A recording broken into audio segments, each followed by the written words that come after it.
नमस्ते दोस्तों। आज हम बात करेंगे इंदौर में शादीशुदा महिला के साथ बनी घटना पे। इंदौर में शामें कुछ अलग ही होती है। हवा में गर्मी, मूंगफली और अदरक वाली चाय की खुशबू मिलकर एक अजीब सी तसल्ली दे जाती है।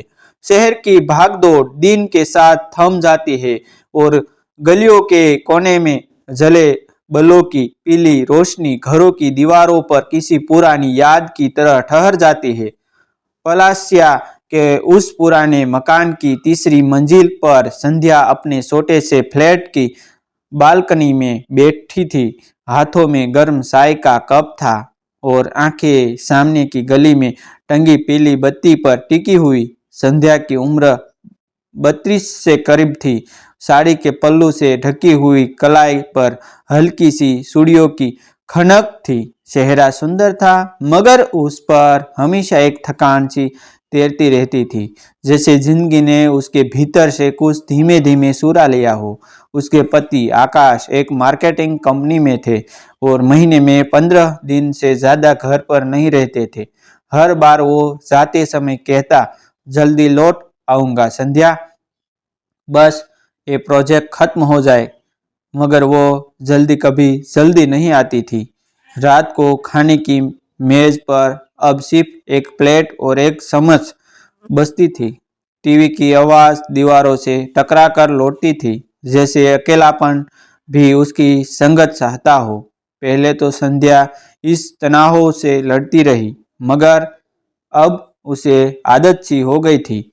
दिन भर घर के काम निपटने के बाद वो शाम को बालकनी में बैठ जाती और सामने वाले घर की खिड़की से आती रोशनी को देर तक देखती रहती।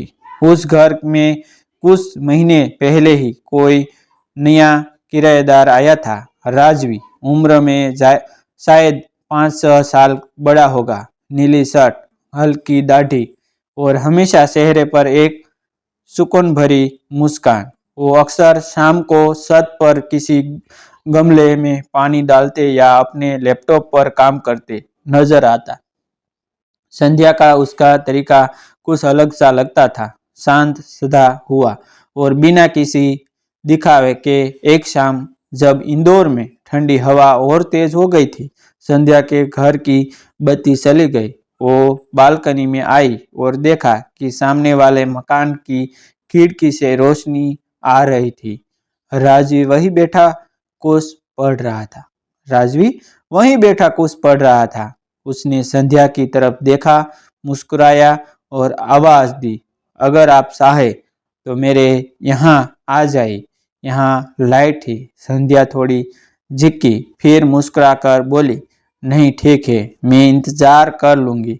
अरे यहाँ कुछ नहीं है, बस किताबें और चाय। डरिए मत, राजवी ने कहा। कुछ पल बाद संध्या ने खुद को उसके घर में पाया। दीवारों पर नीली रोशनी, कुछ पौधे और एक शेल्फ पर सजी किताबें। आपको किताबें पसंद है? आपको किताबें पसंद है? उसने पूछा। राजवी बोला, कभी कभी जब लोग नहीं होते आसपास तो शब्द ही साथ देते हैं। संध्या ने हल्की मुस्कान दी, शायद इसलिए मैं भी अब घर में रेडियो सुनाने लगी हूँ। उस रात दोनों ने बिना ज्यादा बात किए बस साथ बैठकर चाय पी। राजवी ने उसे कहा, अकेलापन बुरा नहीं होता, अकेलापन बुरा नहीं होता अगर कोई उसे समझ ले। संध्या बस मुस्कुरा दी। कुछ पल के लिए उसे लगा जैसे कोई उसकी चुप्पी पढ़ सकता है। उस रात के बाद लाइट्स चाहे जाए या रहे, बालकनी में अब उसकी नजर अनजाने में सामने वाले घर की तरफ उठ जाती। कभी कभी राजवी भी छत पर बैठा होता, दोनों की निगाहें मिलती, फिर दोनों अपनी अपनी जगह मुस्कुरा देते। वक्त धीरे धीरे सरकता रहा। एक दिन दोपहर में जब आकाश किसी नए प्रोजेक्ट के लिए दिल्ली निकल गया, तो संध्या का मन कुछ ज्यादा खाली लग रहा था। घर में सन्नाटा गुजरता था। शाम हुई तो उसने सोचा, नीचे मार्केट चली जाओ। रास्ते में अचानक बारिश की हल्की कोहरा शुरू हो गई। वो पास के एक सजे के नीचे खड़ी हो गई। वही राजीव भी किसी कॉल पर बात करता हुआ आया। उसे देखकर बोला, बारिश इंदौर की पुरानी आदत है, बिना बताए चली आती है। संध्या हंस दी, बिल्कुल जैसे कुछ लोग। राजीव ने देखा, उसकी हंसी में कुछ छिपा था, कोई दर्द या कोई कहानी। उसने पूछा, आप इंदौर में नहीं है? संध्या ने कहा, नहीं, शादी को 5 साल हो गए, मगर शहर अब भी नया लगता है। शहर अब भी नया लगता है, शायद इसलिए कि मैं ज्यादा किसी से मिलती नहीं। राजीव कुछ पल चुप रहा, फिर बोला, कभी कभी लोगों से मिलना जरूरी नहीं होता, बस किसी की मौजूदगी की ही काफी होती है। उनके बीच अब एक अनकहा अपनापन बनने लगा। दोनों के बीच कोई सीमाएं नहीं बांधी गई, बस एक एहसास था जो किसी पुराने गाने की तरह मन में बजता रहता था। दिन गुजरते गए। अब संध्या को अपने दिन थोड़े हल्के लगने लगे।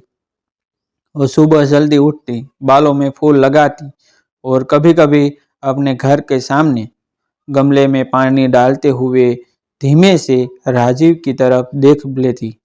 उसे ये नहीं पता था कि वो क्या चाहती है, दोस्ती, अपनापन या बस किसी की मौजूदगी का एहसास।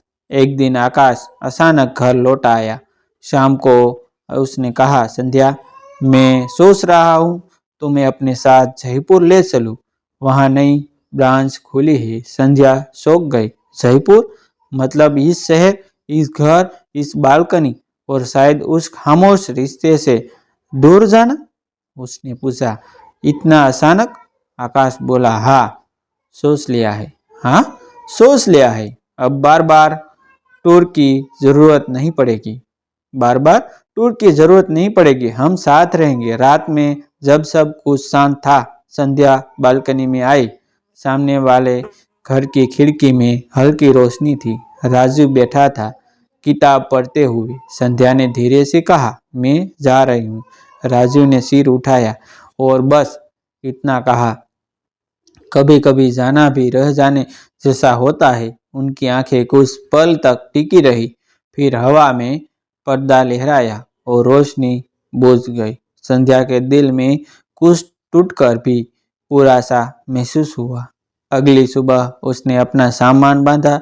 जाते जाते उसने अपनी बालकनी के गमले में एक गुलाब का पौधा लगाया। अगर कभी बारिश हो तो इसे याद कर लेना, उसने मन ही मन कहा। बस फिर वो चली गई। इंदौर की वो ठंडी हवा उसके बालों को हिलाती रही और शहर की गलियों उसके कदमों को विदा करती रही। जयपुर पहुंचकर कुछ महीने बाद एक शाम जब बारिश हो रही थी, संध्या ने बालकनी में रखा गुलाब देखा तो खिल चुका था। उसे लगा कि जैसे कोई वादा पूरा हुआ हो। उसने आसमान की तरफ देखा, मुस्कुराए और महसूस किया, कुछ रिश्ते नाम नहीं मांगते, बस एक अधूरा उजाला बनकर दिल में रह जाते हैं। आधी रात का उजाला अब सिर्फ उसके कमरे की नहीं, उसके मन की भी रोशनी बन चुका था। कभी कभी इंसान को किसी की मौजूदगी चाहिए होती है, प्यार नहीं, कोई जो हमें सुने समझे, बिना सवाल किए बस साथ खड़ा रहे। रिश्तों का मोल हमेशा उनके नाम से नहीं, उनके एहसास से तय किया होता है।